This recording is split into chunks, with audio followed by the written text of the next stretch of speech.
മലബന്ധം മാറാനുള്ള 10 വഴികൾ. ഒട്ടുമിക്ക ആളുകളും ബുദ്ധിമുട്ടുന്ന ഒരു കാര്യമാണ് മലബന്ധം. മലം ശരിയായിട്ട് പുറത്തോട്ട് പോകാതിരിക്കുക, മലം കെട്ടി നിൽക്കുക, കീഴ്വായു ശല്യം, ഗ്യാസ് കയറി വരിക, വയറ് മുറുകി കെട്ടുന്ന പോലെ, ദഹന പ്രക്രിയ ഒന്നും തന്നെ ശരിയായ അവസ്ഥയിലല്ല. ഇങ്ങനെ മലബന്ധം അല്ലെങ്കിൽ കോൺസ്റ്റിപ്പേഷൻ കൊണ്ട് ബുദ്ധിമുട്ടുന്നവർ ഒരുപാട് പേരാണ്. ഇന്നത്തെ നമ്മുടെ ടോപ്പിക് മലബന്ധം അല്ലെങ്കിൽ കോൺസ്റ്റിപ്പേഷൻ, അത് മാറാനായിട്ടുള്ള 10 വഴികളെ കുറിച്ചാണ്. ഇത് doctor Jumana Haseen, doctor Jumana's homeo care, Vadakkanchery, Palakkad.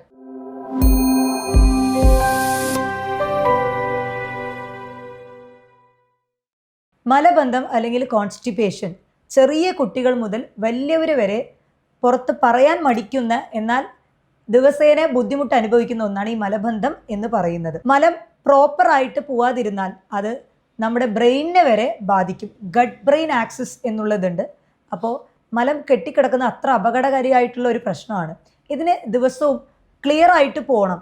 ചിലർക്ക് പോയി കഴിഞ്ഞാൽ പിന്നെയും ബാക്കി നിൽക്കുന്ന പോലെ, അത് കാരണം കീഴ്വായു ശല്യം കൂടുതൽ, ഇങ്ങനത്തെ ഇഷ്യൂസൊക്കെ കണ്ടുവരാറുണ്ട്. അപ്പം മലം നമുക്ക് ഫുള്ളായിട്ട് പോകണം എന്നുണ്ടെങ്കിൽ നമ്മുടെ ഭക്ഷണത്തിലും അതേപോലെ തന്നെ നമ്മൾ കഴിക്കുന്ന രീതികളിലും നമ്മൾ എക്സസൈസ് എന്തൊക്കെ ചെയ്യണം. നമ്മൾ ഭക്ഷണം കഴിക്കുന്നത് എപ്പോഴും നന്നായി ചവച്ച് അരച്ച് കഴിക്കാനായിട്ട് ശ്രദ്ധിക്കുക. ഓരോ വായയും 10-15 പ്രാവശ്യം നന്നായി ചവച്ച് അരച്ച് കഴിക്കുമ്പോൾ നമ്മുടെ ശരീരത്തിന് വേണ്ട പോഷകങ്ങൾ എളുപ്പം വലിച്ചെടുക്കാനായിട്ട് സാധിക്കും.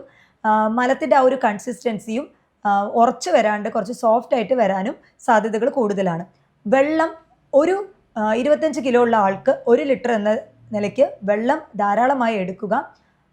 വെള്ളം അധികം അടങ്ങിയിട്ടുള്ള പച്ചക്കറികൾ, ഇലക്കറികൾ, ഇത് റെഗുലറായിട്ട് ഇൻക്ലൂഡ് ചെയ്യുക. ഭക്ഷണം, ഏതൊരു ഭക്ഷണം ഉണ്ടെങ്കിലും അതിൽ നാരടങ്ങിയിട്ടുള്ള ഭക്ഷണം കൂടെ ഉണ്ടോ, ഫൈബർ കൂടെ ഉണ്ടോ എന്നുള്ളത് ഉറപ്പ് വരുത്തുക. പ്രോട്ടീൻ കഴിക്കുന്ന ശീലമുള്ളവരാണെങ്കിൽ, അതായത് നോൺ വെജ്, ഇറച്ചി, മീൻ, മുട്ട ഇത് കഴിക്കുന്ന സമയത്ത് അതിൻ്റെ കൂടെ ഒന്നല്ലെങ്കിൽ ഒരു കക്കരിക്ക അല്ലെങ്കിൽ പൈനാപ്പിൾ കൂടെ നിങ്ങൾ എടുക്കുന്നുണ്ടോ എന്നുള്ളത് ഉറപ്പ് വരുത്തുക. ഓരോ ഭക്ഷണത്തിന് ശേഷവും, രാവിലെ ആണെങ്കിലും രാത്രിയാണെങ്കിലും ഭക്ഷണത്തിന് ശേഷവും ഒരു 10 മിനിറ്റ് നടക്കുന്നതും വളരെയധികം നല്ലതാണ്. ഭക്ഷണത്തിൽ കൂടുതലായിട്ട് പ്രോബയോട്ടിക്കുകൾ ഉൾപ്പെടുത്തുന്നത് നമ്മുടെ ശരീരത്തിലെ വൻകുടലിലെ നല്ല ബാക്ടീരിയകൾ അധികം ഉൽപ്പാദിപ്പിക്കാനായിട്ട് സഹായിക്കും. ഈ പ്രോബയോട്ടിക്കുകൾ അധികം അടങ്ങിയിട്ടുള്ളത് തൈര്, മോര്, യോഗട്ട് പോലുള്ളവയിൽ പ്രോബയോട്ടിക്കുകൾ അധികം അടങ്ങിയിട്ടുണ്ട്. ഇത് നമ്മുടെ ഭക്ഷണത്തിൽ റെഗുലറായിട്ട് ഉൾപ്പെടുത്താനായിട്ട് ശ്രദ്ധിക്കാം.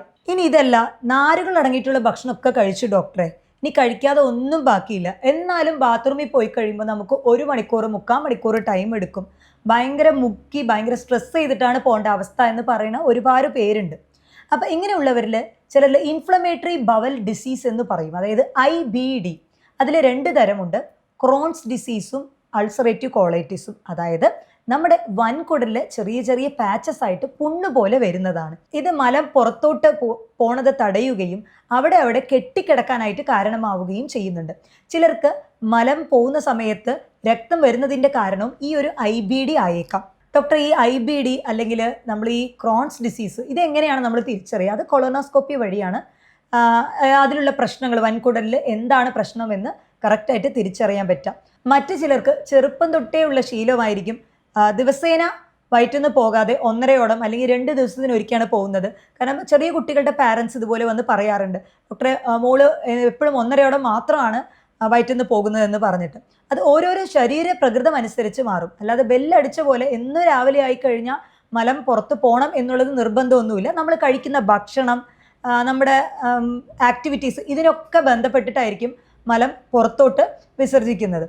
അപ്പോൾ ഓവർലോഡായി കഴിയുമ്പോൾ, ഭക്ഷണം പ്രോപ്പറായിട്ട് ശരീരത്തിൽ എത്തിക്കഴിയുമ്പോൾ ഓട്ടോമാറ്റിക്കലി അത് മലവിസർജനത്തിൻ്റെ സമയമാകുമ്പോൾ അതിൻ്റെ ഒരു സിഗ്നൽ തരും. അത് ചിലർക്ക് 1.5 ആയിരിക്കാം, ചിലർക്ക് അത് ആഴ്ചയിൽ 1-2 വട്ടമായിരിക്കാം. ഇതൊക്കെ തന്നെ നോർമലാണ്. എന്നാൽ 4-5 സ്ഥിരമായി വയറ്റിന്ന് പോകുന്നവർക്ക് 4-5 ദിവസം തുടർച്ചയായിട്ട് വയറ്റിന്ന് പോവാതെ ഇരിക്കുന്ന അവസ്ഥ, അങ്ങനെയുള്ളവരിൽ ഇത് മലം കെട്ടിക്കിടക്കുന്ന അവസ്ഥ, അത് കാരണം കീഴ്വായു ഒരുപാട് ശല്യമുണ്ടാവുക. ഇങ്ങനെയുള്ളവർ ഭക്ഷണത്തിൻ്റെ കൂടെ ചീര വിഭവങ്ങൾ കഴിക്കുകയാണെങ്കിൽ എളുപ്പം അത് ദഹിക്കുകയും അതേപോലെ അതിൽ നാര് അധികം അടങ്ങിയിട്ടുള്ളത് കൊണ്ട് മലം വിസർജിക്കാൻ കുറച്ചുകൂടി എളുപ്പമാവുകയും ചെയ്യുന്നുണ്ട്. അമിതമായിട്ട് കീഴ്വായു ശല്യമുള്ളവർക്ക് ചില ഭക്ഷണങ്ങൾ കഴിച്ചു കഴിയുമ്പോൾ, അതായത് സൾഫർ അടങ്ങിയിട്ടുള്ള ഭക്ഷണങ്ങൾ, അതിപ്പോൾ ബ്രൊക്കോളി, അതേപോലെ ക്യാബേജ്, മുട്ട, മീൻ, അങ്ങനെ പാല്, അതുപോലെ സൾഫർ അടങ്ങിയിട്ടുള്ള ഭക്ഷണം കുറയ്ക്കുന്നതായിരിക്കും നല്ലത്. വെളുത്തുള്ളി, ഉള്ളി, ഇതിലും തന്നെ സൾഫറിൻ്റെ കണ്ടന്റ് അമിതമായിട്ടുണ്ട്. ഇനി വയറ്റിൽ മലം കെട്ടിക്കിടക്കാൻ കാരണമായിട്ടുള്ള പ്രധാനമായിട്ടുള്ള ഭക്ഷണം എന്ന് പറയുന്നത് മൈദ തന്നെയാണ്. മൈദയും ബേക്കറി സാധനങ്ങളും ഇത് ദഹന പ്രക്രിയയെ തന്നെ അത് ബാധിക്കുകയും വൻകുടലിൽ കുറേ നേരം മലം കെട്ടി നിൽക്കാനും കാരണമാവുന്നുണ്ട്. പരമാവധി ബേക്കറി ഐറ്റം, മൈദ ഒഴിവാക്കാനായിട്ട് ശ്രദ്ധിക്കുക. പഴങ്ങൾ കഴിക്കുന്നുണ്ട് എന്നുണ്ടെങ്കിൽ അത് ജ്യൂസ് അല്ലാതെ അത് അതേപടിക്ക് കഴിക്കുന്നതായിരിക്കും അതിലുള്ള ഫൈബർ കണ്ടന്റ്, നാര് അധികം നമ്മുടെ ശരീരത്തിൽ എത്താനായിട്ട് സഹായകരമാവുന്നത്. മലബന്ധം ഉള്ളവർക്ക് ഇപ്പോൾ അധികം പേരും ഉപയോഗിക്കുന്ന വെസ്റ്റേൺ ടോയ്ലറ്റുകളാണ് ഉപയോഗിക്കുന്നത്. അപ്പോൾ ഈ ഒരു പൊസിഷനിൽ നമ്മുടെ മലവിസർജനത്തിനുള്ള ആ ഒരു പൊസിഷൻ പ്രോപ്പർ അല്ലാതെ വരും. അപ്പോൾ താഴെ ഒരു സ്റ്റൂള് പ്ലേസ് ചെയ്യാന്നുണ്ടെങ്കിൽ നമുക്ക് കറക്റ്റ് ആംഗിൾ കിട്ടുകയും സ്കോട്ടിംഗ് പൊസിഷൻ എന്ന് പറയും. പണ്ട് ഇന്ത്യൻ ടോയ്ലറ്റ് ഉപയോഗിച്ചിരുന്ന ആ ഒരു പൊസിഷനാണ് നമ്മൾ മലവിസർജനത്തിന് ഏറ്റവും അഡാപ്റ്റ് ആയിട്ടുള്ളത്. പെട്ടെന്ന് മലം പുറത്തോട്ട് വരാനും അത് സഹായകരമാവുന്ന ഒന്നാണ്. രാവിലെ എണീറ്റ ഉടനെ ഒരു ഗ്ലാസ് ഇളം ചൂടുവെള്ളം, അതിൽ 1 ടീസ്പൂണ് നെയ്യ് ചേർത്ത് എടുക്കുകയാണെന്നുണ്ടെങ്കിൽ അത് നല്ലൊരു ലൂബ്രിക്കൻ്റ് ആയിട്ടും നമ്മുടെ വൻകുടലിലേക്കുള്ള രക്തയോട്ടമൊക്കെ ശരിയാക്കിയിട്ട് വൻകുടലിലുള്ള വരൾച്ചയൊക്കെ മാറി മലം എളുപ്പം പുറത്തോട്ട് പോകാനായിട്ട് സഹായിക്കുന്ന ഒന്നാണ്. ഈ ഗട്ട് ബ്രെയിൻ ആക്സസ് എന്ന് പറഞ്ഞല്ലോ, ഈ മലബന്ധമുള്ളവർക്ക് മൈഗ്രെയിൻ വരാനുള്ള സാധ്യതകളും വളരെയധികം കൂടുതലാണ്. നമ്മുടെ വൻകുടൽ എന്ന് പറയുന്നത് സെക്കൻഡ് ബ്രെയിൻ എന്നാണ് അറിയപ്പെടുന്നത്. നമ്മുടെ ബ്രെയിന്, തലച്ചോറ് എന്തൊക്കെ പ്രവർത്തനങ്ങളാണോ ചെയ്യുന്നത് അതിന് സമാനമായിട്ടുള്ള പ്രവർത്തനങ്ങളാണ് വൻകുടൽ ചെയ്യുന്നത്. അതുകൊണ്ട് തന്നെയാണ് അതിന് സെക്കൻഡ് ബ്രെയിൻ എന്ന് പറയുന്നത്.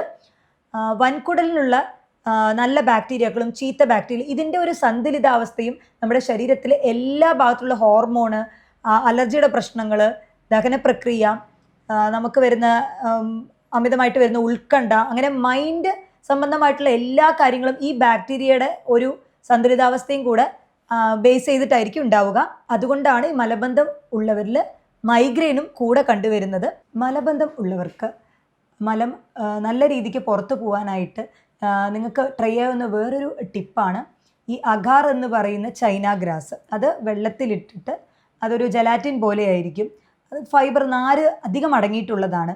അത് രാത്രി കിടക്കാൻ പോകുന്നതിന് മുന്നേ എടുത്തു വരികയാണെങ്കിൽ അടുത്ത ദിവസം നിങ്ങൾക്ക് വയറ്റിൽ നിന്ന് പോകുന്നത് കുറച്ചുകൂടെ പെട്ടെന്നും ഉറച്ചിട്ടല്ലാണ്ട് വളരെ സ്മൂത്തായിട്ട് പോകാൻ വളരെ ചാൻസ് കൂടുതലാണ്. നിങ്ങൾക്ക് ഗോതമ്പ് ഭക്ഷണം കഴിക്കുമ്പോൾ ഇൻടോളറൻസ് ഒന്നുമില്ല, ബുദ്ധിമുട്ടൊന്നും ഇല്ല എന്നുണ്ടെങ്കിൽ ഈ ചപ്പാത്തി കഴിക്കുന്നതും അതിലും കുറച്ച് ഫൈബർ കണ്ടൻറ്റ് കൂടുതലാണ്. അതും മലബന്ധം തടയാനായിട്ട് സഹായിക്കുന്ന ഒന്നാണ്. അതേപോലെ ഫ്രൂട്ട്സിലെ ഓറഞ്ച്, ഷമാമ് ഇതൊക്കെ വളരെ നല്ലതാണ്. മലബന്ധം ഉണ്ടാവുന്നത് മറ്റ് ഏതെങ്കിലും രോഗങ്ങളുടെ ലക്ഷണമാണോ? തീർച്ചയായിട്ടും നമ്മുടെ വൻകുടലിലുള്ള പ്രശ്നം കൊണ്ട് മാത്രമല്ല ഈ മലബന്ധം ഉണ്ടാവുന്നത്. തൈറോയിഡിൻ്റെ പ്രശ്നമുള്ളവർക്ക് ഇതുപോലെ മലബന്ധം ഉണ്ടാവാം.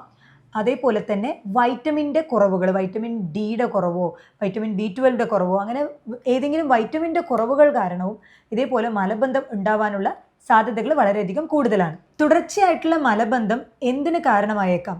പൈൽസ്, ഫിഷർ, ഫിസ്റ്റുല പോലുള്ള രോഗങ്ങൾക്ക് കാരണമായേക്കാം. മലത്തിലൂടെ രക്തം വരുന്നത് എല്ലായ്പ്പോഴും റെക്ടൽ ക്യാൻസർ ആയിരിക്കണം എന്നുള്ളതിൻ്റെ ലക്ഷണങ്ങളല്ല. ചില സമയങ്ങളിൽ അവിടത്തുള്ള പൊട്ടൽ അല്ലെങ്കിൽ വിള്ളലുണ്ടാവാം, ഫിഷർ എന്ന് പറയുന്ന കണ്ടീഷൻ. അങ്ങനെയുള്ളവരിലും ഇതുപോലെ ചെറിയ ബ്ലീഡിങ്ങും ഭയങ്കര വേദനാജനകമായിരിക്കും ഫിഷർ കണ്ടീഷൻ. ഫിസ്റ്റുല എന്ന് പറയുമ്പോൾ അതിൽ കൂടുതലായിട്ടും പഴുപ്പ് കൂടെ വരുന്നുണ്ടാവും. പൈൽസിൽ ഉള്ളിലുള്ള ആ ഒരു വെയിൻസുകളൊക്കെ തന്നെ പുറം തള്ളി വരുന്നുണ്ടാവും, തടിപ്പുകൾ കാണപ്പെടും. അങ്ങനെ പൈൽസ്, ഫിഷർ, ഫിസ്റ്റുലൊക്കെ ഈ മലബന്ധം ഒരുപാട് കാലം നീണ്ടു നിൽക്കുകയാണെങ്കിൽ അതിലോട്ട് നയിക്കും. എന്നാൽ മലബന്ധം ക്യാൻസറിലോട്ട് നയിക്കുമോ എന്ന് ചിലർ ചോദിക്കാറുണ്ട്. മലബന്ധം അത്ര പെട്ടെന്ന് ക്യാൻസറിലോട്ട് നയിക്കില്ല. ക്യാൻസർ, വൻകുടലിൽ വരുന്ന ക്യാൻസർ വേറെ പല കാരണങ്ങൾ കൊണ്ടാണ്, അത് മലം കെട്ടിക്കിടക്കുന്നത് കൊണ്ട് മാത്രമല്ല. എന്നാലും ഒരു 50 വയസ്സിന് മുകളിലുള്ള ഈ റെക്ടൽ ക്യാൻസർ കൂടുതലായിട്ട് കണ്ടുവരുന്നത് ആണുങ്ങൾക്കാണ്, മെൻസിലാണ് അതിൻ്റെ റേഷ്യോ കൂടുതലായിട്ട് കണ്ടുവരുന്നത്.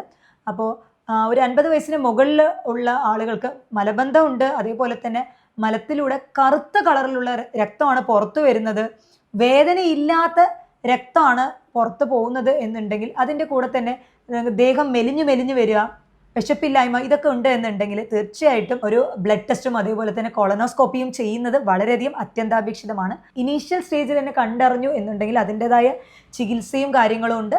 അത് തീവ്രതയിൽ എത്താതെ തന്നെ നമുക്ക് അയാളെ രക്ഷിക്കാനായിട്ടും സാധിക്കും. മലബന്ധം കൂടുതലുള്ളവർക്ക് അവരുടെ ദഹന പ്രക്രിയയിൽ വരുന്ന പ്രശ്നങ്ങൾ കാരണം വായ്നാറ്റം വരാനും സാധ്യതകൾ കൂടുതലാണ്. അതുകൊണ്ട് നമ്മുടെ മലദ്വാരം എപ്പോഴും ക്ലീനായി വെച്ചിരിക്കുക. അതായത് മലം പ്രോപ്പറായിട്ട് പുറത്ത് പോകുന്നുണ്ടോ എന്നുള്ളത് ഉറപ്പുവരുത്തുക. അങ്ങനെ ഇല്ലെങ്കിൽ വയറ് ക്ലീൻ ആക്കാനായിട്ട് നമ്മുടെ നാച്ചുറൽ റെമഡി ആയിട്ടുള്ള ഈ ആവണക്കെണ്ണ, കാസ്റ്റർ ഓയിൽ പാലിൽ മിക്സ് ചെയ്ത് എടുക്കുന്നത് വളരെയധികം നല്ലതായിരിക്കും. മലബന്ധത്തെക്കുറിച്ചും അത് എന്തൊക്കെ അസുഖങ്ങൾക്ക് കാരണമായേക്കാം എന്ന ഡീറ്റെയിൽസിനെ കുറിച്ചും നിങ്ങൾക്ക് എന്തെങ്കിലും സംശയമുണ്ട് എന്നുണ്ടെങ്കിൽ താഴെ തന്നിട്ടുള്ള ഈ ഒരു നമ്പറിൽ നിങ്ങൾക്ക് വാട്സപ്പ് ചെയ്യാവുന്നതാണ്. മറ്റൊരു ഹെൽത്ത് ടോപ്പിക്കുമായിട്ട് വീണ്ടും കാണാം. ഇത് നിങ്ങളുടെ doctor Jumana Haseen, doctor Jumana's homeo care, Vadakkanchery, Palakkad.